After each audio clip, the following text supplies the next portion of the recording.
Hello, good morning. It's Wednesday the 6th. I'm FX Plu. We're in lockdown and it's raining. 2021, what a year. And with data confirming 60,000 new cases yesterday and 1 in 50 people now have the lurgy, it's no real surprise that lockdown is once again the law. As expected, dear old Sunak followed the furlough extension and stepped up again. He's allocated a further £4 billion in grants to help defend against another recession. But we had negative growth in Q4 and it's widely expected that Q1 will follow suit, meaning that we will get the recession qualification. Smooth, simple, performance-based and with no need for an exam. Big shoes for the Education Secretary to follow later, don't you think? Vaccination, of course, remains the main focus of government strategy, despite plenty of criticism for the gap between the 2 jabs being longer than Pfizer recommends. They believe it will still provide faster, wider protection while being medically safe and effective. Only time will tell there. Meanwhile, Lockdown 3 has completely overshadowed Brexit. Economic forecasts suggest a 0.75% knock on GDP, but when it's all lumped in with COVID, it will allow the economic Brexit debate to continue for some time to come. Shame the pubs are closed. We'll need a few pints to get through that kind of chat.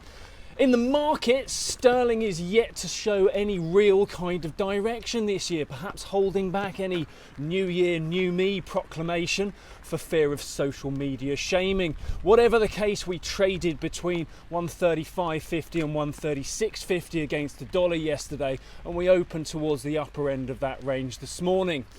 Over in the US, the Georgia vote is so far undecided. You getting deja vu yet? Sure, it won't take long for a legal challenge to follow any Democrat victory over there. But for now, though, it's too close to call and we'll have to see what today brings from the ballots. Manufacturing output surprised to the upside with a reading over 60 in December. That shows strong growth in the sector. When the forecasts were expecting it to fall, perhaps that's something to consider ahead of Non-Farm Friday. Fears over the new job number remain, but the issue of a negative number seems to have reduced. Good news for our design guy Phil. The current estimates are a headline number of 75,000 new jobs. What a difference a day makes. In the Eurozone, COVID infection rates remain well below the UK. I guess if one was so minded, one could argue they're benefiting from taking back control of their borders. That might be too soon for some of the sensitive souls out there. In the market, the euro has received a bit of a boost and continues heading higher. Euro dollar rallied to 123.05 yesterday, and we kick off this morning higher still at around 123.30. Right, that's it from me today. Hope things brighten up wherever you are. Working from home isn't that bad, just put the heating on. Join me again tomorrow. If you do not have a clue, then just tweet through and ask FX Blue.